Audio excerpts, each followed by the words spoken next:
तो इससे पिछली क्लास में हमने केमिस्ट्री की नर्सरी क्लास में हमने ये जान लिया था कि परमाणु क्या होता है और तत्व क्या होते हैं, और अपन ने 20 तत्वों का नाम भी याद किया सीरियल वाइज, और 20 तत्वों का प्रतीक चिन्ह क्या होता है ये भी अपन ने जान लिया। अब इसके बाद में अपन ये जानेंगे कि जो तत्व हैं वो तत्व जो हैं उनका अपन ने जो नंबर लिखा, रोल नंबर लिखा, तो पहले नंबर पे कौन आता है, दूसरे नंबर पे कौन आता है, 5 नंबर पे कौन आता है, छठे नंबर पे कौन आता है, ये सभी जानेंगे अपन। तो कल अपन ने लिखा था, एक बार मैं वापस से लिख देता हूँ, अपन ने लिखा था कल तत्वों का नाम लिखा था hydrogen, helium, lithium, beryllium, boron, carbon, nitrogen, oxygen, fluorine, neon. इधर 11वें नंबर पे sodium, magnesium, aluminium, silicon, phosphorus, chlorine, सिरापुड़ी से खालू, रे का। याद है ना आपको ट्रिक से? अगर आप बीच में अगर सीरियल वाई भूलने लगो तो आप ट्रिक बोल लो, ना मांगू आलू, सिरापुड़ी से खालू रे काका। ठीक है, तो आपको ये क्रम याद हो जाएंगे। अब यहाँ पे मैं उठाता हूँ, मान लीजिए सबसे पहले अपन उठाते हैं कार्बन को। किसको उठाते हैं यहाँ पे? कार्बन को। कार्बन का प्रतीक चिन्ह आपको पता चल गया कि सर C होता है। कार्बन का रोल नंबर, यानी कार्बन का रोल नंबर का मतलब है परमाणु क्रमांक। जैसे अपन रोल नंबर को भी बोलते हैं ना, कितना क्रमांक है, तो क्योंकि ये परमाणु है, एक ही प्रकार के परमाणु से मिलकर बने हुए हैं, तो अपन यहाँ पे परमाणु क्रमांक लिखेंगे। यहाँ पे क्या लिखेंगे? परमाणु क्रमांक। और कार्बन का परमाणु क्रमांक कितना होता है? 6। क्यों? क्योंकि छठे नंबर पे आता है। बोल के देख लो आप, हाइड्रोजन 1 2 3 4 5 6 नंबर पे आ रहा है, तो परमाणु क्रमांक कहाँ लिखा जाएगा? ये जो कार्बन आपने लिखा है, ये तत्व का प्रतीक आपने लिखा है, इसके जस्ट पैरों में यानी यहाँ नीचे क्या लिखा जाएगा? यहाँ पे लिखा जाएगा परमाणु क्रमांक। अब परमाणु क्रमांक अगर आपने लिख दिया तो परमाणु भार क्या होता है? परमाणु क्रमांक आपने लिख दिया तो परमाणु भार का मतलब है कि जो परमाणु की संरचना अपन ने बनाई है, परमाणु की संरचना अपन ने क्या बनाई थी? अपन ने बनाई थी परमाणु की संरचना के सर ये बीच में नाभिक है, और नाभिक के अंदर प्रोटॉन और न्यूट्रॉन रहते हैं, और इसके बाहर ये क्या होती है? कक्षा होती है। तो पूरा जो भार होता है, तो पूरा जो भार होगा, इधर से तो खोखला होता है परमाणु, इधर से क्या होता है? खोखला। अरे इधर से खोखला होता है परमाणु, इधर से खोखला होगा, तो पूरा भार कहाँ है? पूरा भार इस बीच में है। पूरा भार कहाँ है? बीच में। और बीच में कौन कौन है? प्रोटॉन और न्यूट्रॉन। तो प्रोटॉन और न्यूट्रॉनों का जो योग होगा वो परमाणु भार कहलाएगा। प्रोटॉन और न्यूट्रॉनों का जो योग होगा वो क्या कहलाएगा? परमाणु भार कहलाएगा।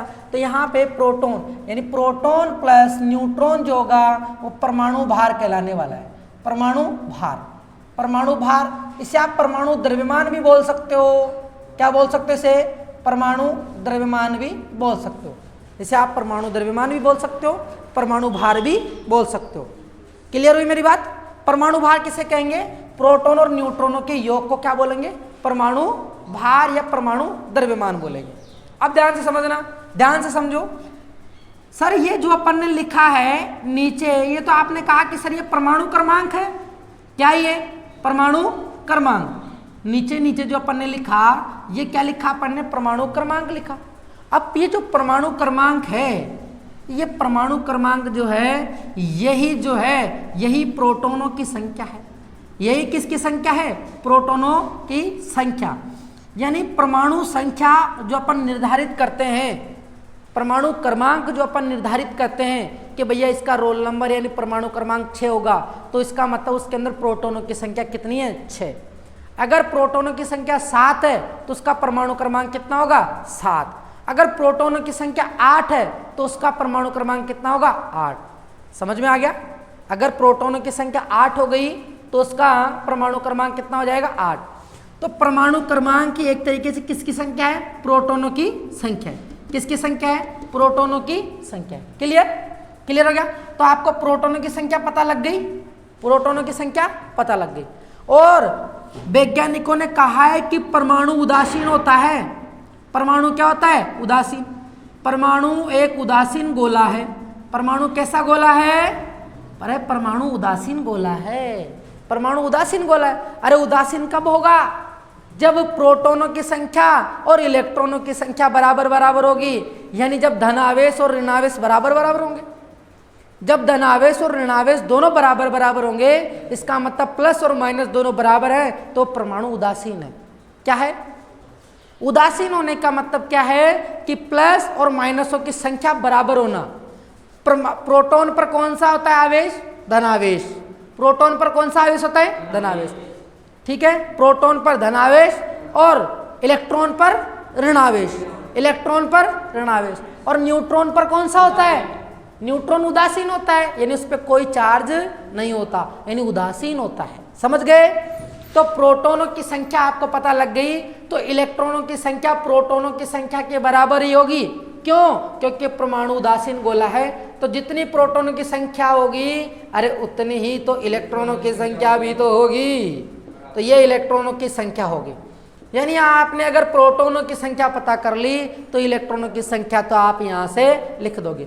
अगर प्रोटॉनों की संख्या 6 है तो इलेक्ट्रॉनों की संख्या भी कितनी होगी? इलेक्ट्रॉनों की संख्या भी कितनी होगी? 6। अब बात यह आती है कि सर परमाणु भार कितना होगा? परमाणु भार, मैंने क्या कहा? परमाणु भार के लिए प्रोटॉन और न्यूट्रॉनों का योग होता है। लगभग परमाणु भार जो होता है, परमाणु भार जो होता है, यहां लिखता हूं, परमाणु भार जो होता है लगभग 2 गुना होता है किसका? परमाणु क्रमांक। परमाणु क्रमांक का 2 गुना होता है कौन? परमाणु भार। परमाणु भार परमाणु क्रमांक का 2 गुना होता है। तो बताओ, अगर यहाँ परमाणु क्रमांक 6 लिखा हुआ है तो परमाणु भार कितना होगा? 6 दूनी 12, 6 दूनी 12, 12 हो गए। अब आपको अगर पूछा जाए कि चलो बताओ कि न्यूट्रॉनों की संख्या कितनी है, तो आप कह दोगे सर प्रोटॉनों की संख्या 6 है, तो न्यूट्रॉनों की संख्या में निकालना है। परमाणु भार कितना है? 12, तो न्यूट्रॉन हो जाएंगे 12 माइनस 6, तो कितना है आंसर? 6। कितना क्या आंसर? 6। तो आप लोगों ने परमाणु क्रमांक और परमाणु भार के बारे में समझ लिया। परमाणु क्रमांक का मतलब है कि उसमें कितने प्रोटॉन उपस्थित हैं, और परमाणु भार का मतलब है कि उसमें प्रोटॉन और न्यूट्रॉनों का योग कितना है। क्योंकि परमाणु भार यार अपन कहाँ से देंगे? अरे जो बीच में है उसी से पता लगेगा। अरे ये तो गोला क्या है? खोखला। और भार अपने को पता चलेगा इसके बीच में से, तो प्रोटॉन और न्यूट्रॉनों के योग से पता लगेगा कि कितने प्रोटॉन और कितने न्यूट्रॉन है। जितने प्रोटॉन और जितने न्यूट्रॉन, तो उसका परमाणु भार जोड़ देंगे। जोड़ देंगे। एक एग्जाम्पल और लेते हैं, ठीक है? एक एग्जाम्पल और ले लेते हैं दोबारा यहीं से। और लगभग, मैंने लगभग बोला है, ध्यान से समझना। परमाणु भार परमाणु क्रमांक का लगभग 2 गुना होता है, लगभग। कहीं कहीं पर थोड़ा सा ज़्यादा भी आता है, ठीक है? कहीं कहीं पर थोड़ा सा ज़्यादा आता है। अब जो मैंने ये लिखा, ये जो लिखा है ना मैंने, तो किसी भी तत्व का प्रतीक, तत्व का प्रतीक चिन्ह आप ऐसे प्रतीक चिन्ह लिखोगे, और ये क्या है? परमाणु क्रमांक। तो अपन इसके नीचे यहां पर क्या लिखेंगे? परमाणु क्रमांक लिखेंगे। यहां पर क्या लिखेंगे? परमाणु क्रमांक। बताओ ऊपर क्या लिखेंगे? ये क्या है? परमाणु भार। क्या है ये? परमाणु भार। अगर मैं कह दूं कि तत्व का प्रतीक चिन्ह, इसको मैं एक्स से लिख दूं, कोई सा भी हो सकता है, कोई सा भी हो सकता है। हाइड्रोजन हो सकता है, हीलियम हो सकता है, लिथियम हो सकता है, बेरिलियम, कुछ भी हो सकता है। अरे तो परमाणु क्रमांक को मैं जेड से लिखूंगा। किससे लिखूंगा? जेड से। इसके लिए प्रतीक चिन्ह क्या यूज करूंगा? जेड। परमाणु भार के लिए लिखूंगा मैं ए। क्या लिखूंगा? ए। समझ गए? समझ गए? अब आपको पता है ए जो होगा, ये जो परमाणु भार जो होगा वो P + N के योग के बराबर होगा। यहां से पता लगा ना आपको? परमाणु भार P + N के योग के बराबर होगा, तो A = P + N। अगर आपको N का मान निकालना है तो आप क्या करोगे? A - P, यानी परमाणु भार में से किसको घटा दोगे? प्रोटॉनों की संख्या को घटा दोगे। क्लियर? और अगर आपसे पूछे कि बताओ प्रोटॉनों की संख्या अगर 10 है, अगर आपसे पूछे कि प्रोटॉनों की संख्या अगर 10 है तो इलेक्ट्रॉनों की संख्या कितनी होगी? 10 होगी। क्यों? क्योंकि प्रोटॉनों की संख्या बराबर होती है इलेक्ट्रॉनों की संख्या के, इलेक्ट्रॉनों की संख्या के बराबर होती है। इसका मतलब आप लोगों को समझ में आ गया भाई परमाणु क्रमांक क्या होता है, परमाणु भार क्या होता है। जो आप नीचे पाओ यहाँ पे लिखोगे ये परमाणु क्रमांक होगा। जैसे मैं आपसे पूछूं एक और एग्जांपल, Na क्या लिखा हुआ है? Na का मतलब क्या है? सोडियम। Na का मतलब क्या है? सोडियम का रोल नंबर यानी परमाणु क्रमांक कितना होगा, कितना होगा? अरे सोडियम कितने नंबर पे आता है? सोडियम 11 नंबर पे। और इसका परमाणु भार लगभग कितना होगा? 2 गुना। लिख दिया, लिख दिया। यहां से आपको पूछो प्रोटॉनों की संख्या कितनी है, इलेक्ट्रॉनों की संख्या कितनी है? समझ गए, समझ गए? चलो तो ये बात आप लोगों के समझ में आ गई। अब अपन कुछ इलेक्ट्रॉनिक विन्यास लिखते हैं और अपन ये जानते हैं कि संयोजकता किसे कहते हैं। संयोजकता किसे कहते हैं? संयोजकता का मतलब ये होता है कि भैया बाह्यतम कक्षा में कितने इलेक्ट्रॉन उपस्थित है। कौन सी कक्षा में? बाह्यतम कक्षा में कितने इलेक्ट्रॉन उपस्थित है, उसको अपन यहाँ पे लिखने वाले हैं। देखिए कैसे। सबसे पहले मैं एक उदाहरण ले लेता हूं सोडियम का। अभी अभी आपने कहा कि सर सोडियम का परमाणु क्रमांक 11 कितना होता है? 11। 11 का मतलब ये हो गया कि इसमें इलेक्ट्रॉनों की संख्या भी कितनी है? 11। अरे कितनी है इलेक्ट्रॉनों की संख्या? 11। तो आपको यह भी पता है कि सर पहली कक्षा में केवल 2 इलेक्ट्रॉन ही भर सकता हूं, पता है? और दूसरी कक्षा में सर मैं 8 भर सकता हूं। 8 और 2 कितने हो गए?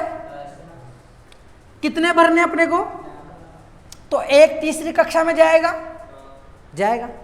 क्या तीसरी कक्षा पूरी भरी हुई हो रही है क्या? नहीं हो रही। एक इलेक्ट्रॉन आ रहा है तो एक इलेक्ट्रॉनों को त्यागना आसान होगा, एक इलेक्ट्रॉन को बाहर भेजना आसान होगा। तो अपन एक इलेक्ट्रॉन का क्या करेंगे? त्याग करेंगे। क्या करेंगे? त्याग करेंगे। और त्याग करते हैं यानी डोनेट जो करता है, जो त्याग देता है, अरे यार त्यागने वाला, दान देने वाला धनी होता है। क्या होता है? धनी। तो इसके ऊपर कौन सा आवेश आता है? Na+। यानी सोडियम की संयोजकता बाह्यतम कक्षा में कितना इलेक्ट्रॉन, ये जो लिखा हुआ है, ये लिखा हुआ है बाह्यतम कक्षा में उपस्थित इलेक्ट्रॉन। बाह्यतम कक्षा में उपस्थित इलेक्ट्रॉन कितना है? बाह्यतम कक्षा में उपस्थित इलेक्ट्रॉन 1। कितना है? 1। तो इसकी संयोजकता भी कितनी होगी? 1। संयोजकता भी कितनी होगी इसकी? 1। समझ गए? जितना बाह्यतम कक्षा में उपस्थित इलेक्ट्रॉन होंगे तो कितना है इसका? 1। क्लियर हो गया? और ये कितने इलेक्ट्रॉन ले सकता है, कितने इलेक्ट्रॉन दे सकता है, उसके आधार पर इसके ऊपर क्या आता है? प्लस और माइनस आता है। अगर देने वाला है, अगर देने वाला है तो प्लस का चिन्ह आएगा, और अगर लेने वाला है, ग्रहण करने वाला है, तो माइनस का चिन्ह आएगा। समझ गया? समझ गया क्या? ये अपन ने सोडियम के एग्जाम्पल। ये जो मैंने लिखा 2, 8, 1, ये सोडियम का इलेक्ट्रॉनिक विन्यास लिख दिया। क्या लिख दिया? इलेक्ट्रॉनिक विन्यास। अगर आपसे सोडियम का इलेक्ट्रॉनिक विन्यास पूछे तो आप लिखोगे 2, 8, 1। क्या लिखोगे? 2, 8, 1 लिखेंगे। अगर आपके ये समझ में आ गया तो एक और एग्जाम्पल ले लेते हैं अपन, कार्बन का ले लेते हैं। किसका ले लेते हैं? कार्बन का। कार्बन के नीचे कार्बन का रोल नंबर 6 यानी परमाणु क्रमांक कितना होता है? 6। आप पहली कक्षा में कितने इलेक्ट्रॉन भरोगे? दूसरी कक्षा में कितने भरोगे? अब कितने भरोगे? 8। जाने चाहिए कितने? 8। लेकिन हमारे पास बच्चे कितने? 2। इसमें से 2 ले लिए तो बच्चे कितने? 4। अरे 2 तो अपन ने पहली कक्षा में भर दिए, तो 6 में से 2 गए तो कितने बचे? 4। तो दूसरी कक्षा में कितने जाएंगे? 4। ये तो हो गया इसका इलेक्ट्रॉनिक विन्यास। क्या ये पूरा भरा हुआ है क्या? नहीं, क्योंकि दूसरी कक्षा में कितने होने चाहिए इलेक्ट्रॉन? 8 होने चाहिए। कितने की कमी है? 4 की। कितने की कमी है? 4 की। इसलिए कार्बन की जो संयोजकता होती है कितनी होती है? 4। कार्बन की संयोजकता कितनी होती है? 4। समझ गए होंगे? समझ गए? ठीक है। अब अपन लेते हैं यहां पर, मान लीजिए मैग्नीशियम ले लेते हैं। क्या ले लेते हैं? मैग्नीशियम। मैग्नीशियम का परमाणु क्रमांक कितना होगा? ना मांगू 11, 12। कितना होगा? 12। अपन इलेक्ट्रॉनिक विन्यास बनाएंगे। क्या बनाएंगे? इलेक्ट्रॉनिक विन्यास। पहली कक्षा में जाएगा 2, दूसरी में जाएगा 8। 8 और 2 कितने हो गए? 10। तीसरी कक्षा में कितना जाएगा? 2। अरे तीसरी कक्षा में आने चाहिए कितने? 18। अगर आपको पूरा भरना है तो 8 आ जाने चाहिए। कितने आ जाने चाहिए? 8। यानी इसमें कितने हो जाने चाहिए? 8। 8 बनाने के लिए आपको कितना जोड़ना पड़ेगा? इसके अंदर 6 इलेक्ट्रॉन और जोड़ना पड़ेंगे। तो भैया 6 इलेक्ट्रॉनों को लाना बहुत मुश्किल काम है, बहुत मुश्किल काम है ना। लेकिन इसके लिए आसान है, ये 2 को क्या कर दे, डोनेट कर दे, 2 को क्या कर दे, त्याग दे। आसान है ना। अरे 2 मेरे पास है तो मैं दे दूंगा, चल कोई नहीं यार मेरा काम नहीं चल रहा तो तू ले ले, तो 2 त्यागना आसान है। तो ये त्याग दिया तो इसके ऊपर कितना चिन्ह आएगा, प्लस का 2, इसलिए Mg के ऊपर आप प्लस का 2 लिखा हुआ देखते हो। ऐसे ही कैल्शियम के ऊपर आप प्लस का 2 लिखा हुआ देखते हो। ऐसे ही आप एल्युमिनियम के ऊपर प्लस का 3 देखते हो क्योंकि 3 इलेक्ट्रॉनों को डोनेट कर सकता है। क्लोरीन के ऊपर आप लिखा हुआ देखते हो माइनस का 1, क्यों, क्योंकि 1 इलेक्ट्रॉन ग्रहण करता है, इलेक्ट्रॉन को 1 ग्रहण करता है। अगर ग्रहण करेगा तो 1 इलेक्ट्रॉन ग्रहण कर रहा है तो 1 माइनस, 2 इलेक्ट्रॉनों को ग्रहण कर रहा है तो 2 माइनस, समझ गए। ठीक है, संयोजकता 1 हो सकती है, 2 हो सकती है, 3 हो सकती है, 4 हो सकती है, 5 नहीं होती, 6 नहीं होती, केवल 4 ही संयोजकता तक सीमित है। कितने तक, 4, 1 2 3 4, ज्यादातर 3 तक है। 4 का जैसे कार्बन की संयोजकता कितनी है, 4 है। समझ गए यहाँ तक। यहाँ तक आप लोगों को अगर समझ में आ गया हो तो चलें आगे। संयोजकता, अब मैं आपको एक ट्रिक ही बता देता हूँ कि किस तरीके से आप सभी तत्वों की संयोजकताओं को याद कर सकते हो, सभी की संयोजकताओं को याद कर सकते हो। अब 1-2 एग्जाम्पल अपन पहले ले लेते हैं। एक तो ले लेते हैं अपन हीलियम, क्या ले लेते हैं, हीलियम। हीलियम कितने नंबर पे आता है, हीलियम कितने नंबर पे आता है। अरे तो इसका मतलब पहली कक्षा में 2 इलेक्ट्रॉन बढ़ दिए, ना तो लेगा ना देगा, ये तो उदास, ये तो उत्कृष्ट हो गया। क्या हो गया, उत्कृष्ट, किसी की जरूरत नहीं है इसको, उत्कृष्ट है ये। क्या ये, इसका मतलब इसकी संयोजकता कितनी होगी, 0, ना लेना ना देना। एक लेते हैं नियोन, क्या लेते हैं, नियोन। नियोन कितने नंबर पे आता है, 10 नंबर पे। तो पहली कक्षा में 2, दूसरी में 8, इसको भी जरूरत नहीं है भैया, इसको भी जरूरत नहीं है। दोनों समझ में आ गया समझ में, ठीक है। इसके अलावा आर्गन, आर्गन कितने नंबर पे आता है, 18 पे। तो 2, 8 और 8, मैंने क्या कहा, अगर 8 आ गए तो ना लेना ना देना, तो इसकी संयोजकता भी कितनी हो गई, 0। कितनी हो गई, हीलियम की 2, हीलियम की 0, नियोन की 0 और आर्गन की 0।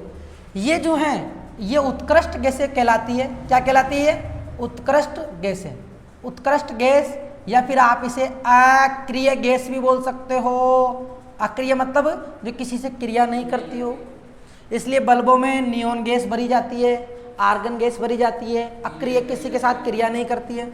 इसकी एक ट्रिक होती है, और जब अपन पीरियोडिक टेबल के बारे में जानेंगे तब जानेंगे। ट्रिक बता दूं क्या, ट्रिक, इसकी ट्रिक होती है H Harbhajan Nehra Agarkar 0 run out, 0 run out. Harbhajan Nehra Agarkar 0 run out, यानी जीनोन और रैंडम, ये भी क्या है, अक्रिय गैस है।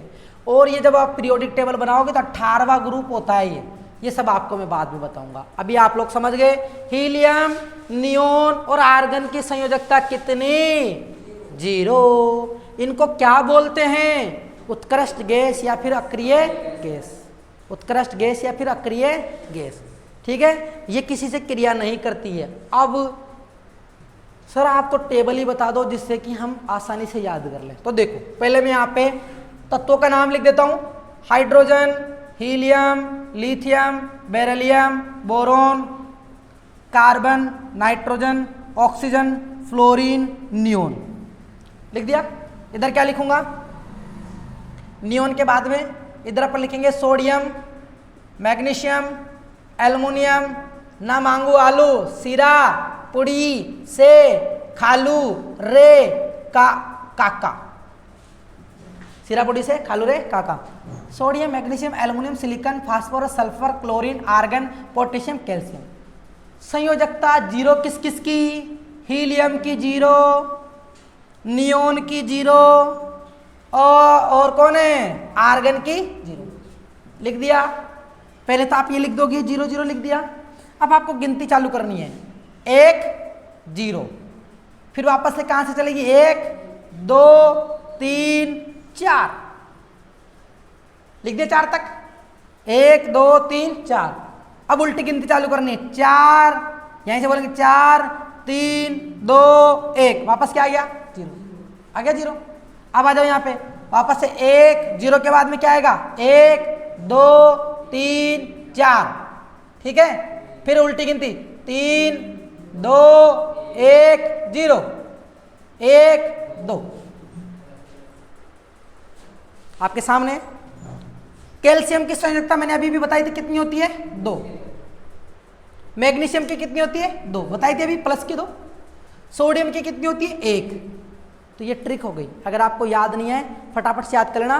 पहले आप हीलियम की जगह 0 लिखोगे, नियोन की जगह 0 लिखोगे, आर्गन की जगह 0 लिखोगे। क्यों लिखा? क्योंकि हमने पहले पता कर लिया कि इनकी संयोजकता 0 होती है। क्यों होती है? क्योंकि इनमें पूर्ण भरित कक्षक होते हैं। पूरे भरे हुए कक्षक क्या रहते हैं? पूरे भरे हुए रहते हैं।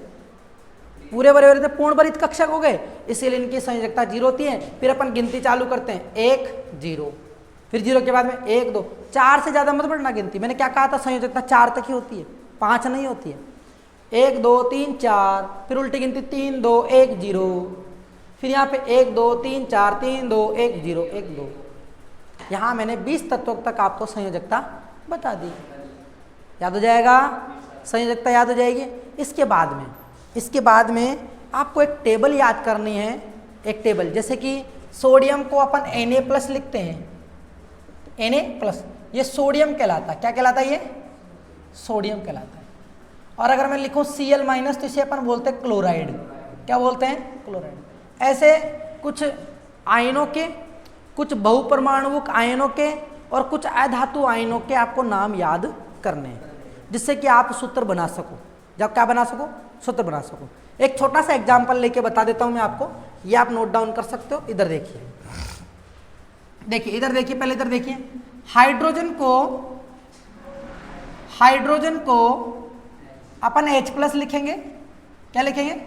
और क्लोराइड को क्या लिखा है? Cl-। क्या लिखा है? अब मैं आपसे कह रहा हूं एग्जाम्पल के तौर पे हाइड्रोजन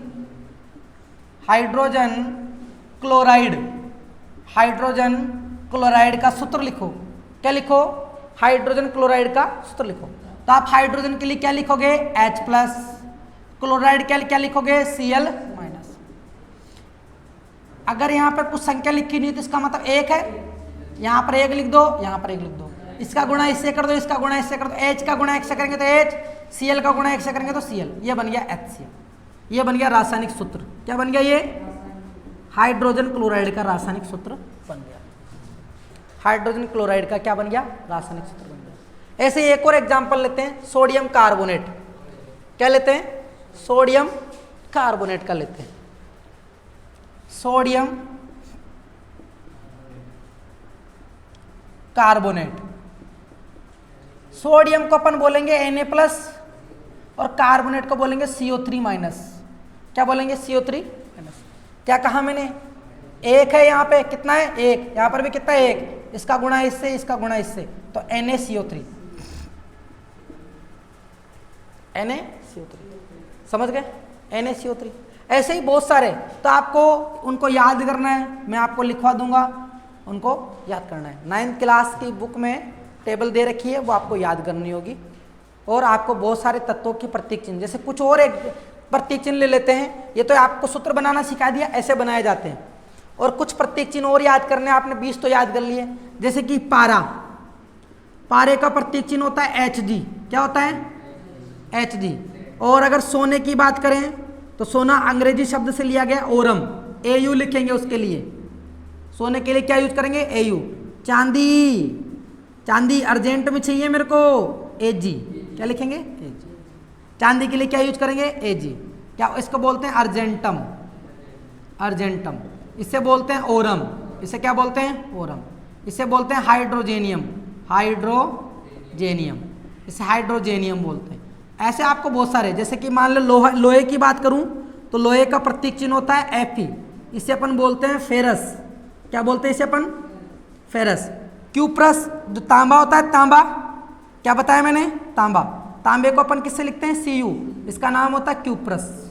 ऐसे बहुत सारे हैं, उसको अपन याद करेंगे। यहाँ तक क्लियर हुआ आप लोगों को बेसिक चीजें? अब अपन तत्व जो पढ़ रहे थे, तत्वों को 3 भागों में बांटते हैं। तत्वों को कितने भागों में बांटते हैं? 3 भागों में। क्या क्या होते हैं। ये सूत्र बनाने के लिए आपको एक टेबल है, वो टेबल आपको याद करनी है, 9th क्लास की बुक में दे रखा है, 9th क्लास की बुक में वो टेबल याद हो जाएगी तो आप सूत्र बनाना सीख लोगे। उसका सूत्र बनाने का एक अलग से वीडियो डाल देंगे कैसे सूत्र बनाया जाता है। अभी अपन बात करते हैं तत्वों को क्लासीफाई करते हैं। तत्वों को क्लासीफाई करते हैं 3 भागों में। तत्व क्या, तत्व ऐसे लिखते हैं कि तत्व, एलिमेंट, एलिमेंट तत्व, ये नहीं आएगा तत्व, ठीक है। तत्व, तत्व के 3 भाग होते हैं। आपको तत्व में धातु भी मिलेगी और आपको बीच में अगर बोलूं तो उपधातु, और अगर इधर बोलूं तो अधातु। क्या बोलूं, अधातु। आप पीरियोडिक टेबल जब बनाओगे, सीखोगे आप पीरियोडिक टेबल बनाना, तो पीरियोडिक टेबल कुछ इस तरीके से बनाई जाएगी, इस तरीके से। ये पीरियोडिक टेबल ऐसे, इधर का ब्लॉक एस ब्लॉक कहलाएगा, ये पी कहलाएगा, ये डी कहलाएगा, और इसके नीचे यहां पर एफ ब्लॉक आएंगे। क्या ब्लॉक आएंगे, एफ ब्लॉक। ये यहां से थ्रू होंगे, क्योंकि अब ये क्या है sir, S P D F क्या है, ये उपकोष है, उपकोष, एस पी डी एफ उपकोष है। अगर इलेक्ट्रॉन एस में जा रहा है तो उसको एस में लिखेंगे, डी में जा रहा है तो डी में लिखेंगे, पी में जा रहा है तो पी में लिखेंगे, एफ में जा रहा है तो एफ में लिखेंगे। ये केवल अभी समझना है, अभी आपको इससे कोई ज्यादा मतलब नहीं है। मैं आपको बताना चाह रहा हूं कि धातु पीरियोडिक टेबल में आप धातु कहां लिखी हुई मिलेगी आपको, लेफ्ट हैंड साइड में। कहां पे, देखो मेरा हाथ इधर है तो लेफ्ट हैंड साइड ये हुआ ना, तो लेफ्ट हैंड साइड में आप लोगों को सभी जगह क्या मिलेगी, धातु। और लेफ्ट राइट हैंड साइड में क्या मिलेंगी, अधातु। इधर क्या है, अधातु, इधर क्या है, धातु। धातु आपको इधर मिलेगी पूरी। अब उपधातु क्या होती है, उपधातु आप इस पीरियोडिक टेबल में एक सीढ़ी नुमा संरचना देखोगे इस ब्लॉक के अंदर।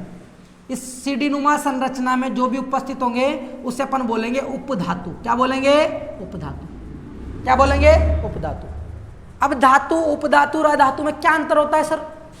अरे धातु जो होते हैं वो चमकदार होते हैं, ठोस होते हैं। अधातु जो होते हैं उनकी चमक नहीं होती है, और वो क्या होते हैं, ठोस भी, द्रव हो सकते हैं या फिर गैस अवस्था में हो सकते हैं। उपधातु क्या होते हैं, दोनों के बीच के, जिनमें धातु के भी गुण पाए जाते हों और अधातु के गुण भी पाए जाते हों, वो क्या कहलाते हैं, उपधातु कहलाते हैं।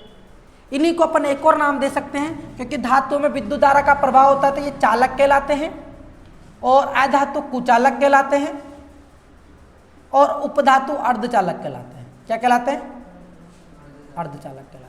क्लियर हुई मेरी बात, क्लियर होगी? इस तरीके से अपन धातु, उपधातु, अधातु के बारे में पढ़ लेंगे, ठीक है। अब नेक्स्ट वीडियो में अपने इससे आगे जो भी कुछ भी बचा है वो आप लोगों को मैं इसके नेक्स्ट वीडियो में बता दूंगा। फिर आपकी केमिस्ट्री की नर्सरी क्लास खत्म, उसके बाद में अपन चैप्टर स्टार्ट करेंगे।